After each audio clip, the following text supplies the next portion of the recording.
Жұлдызай маған кешігіп кетті ғой, қашан жазбаса олар ертерек бірақ дайындалатын.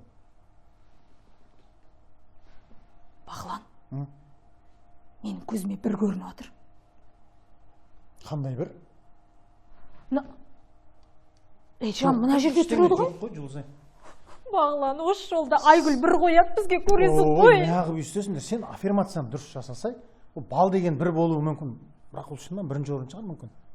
Бірінші орын? Қақтан білесің, сол үшін жақсы ойлап бар. Демалып кеш, сен шаршадың кішкене. Сөйтейші. Мына жерде тұр еді жаңа.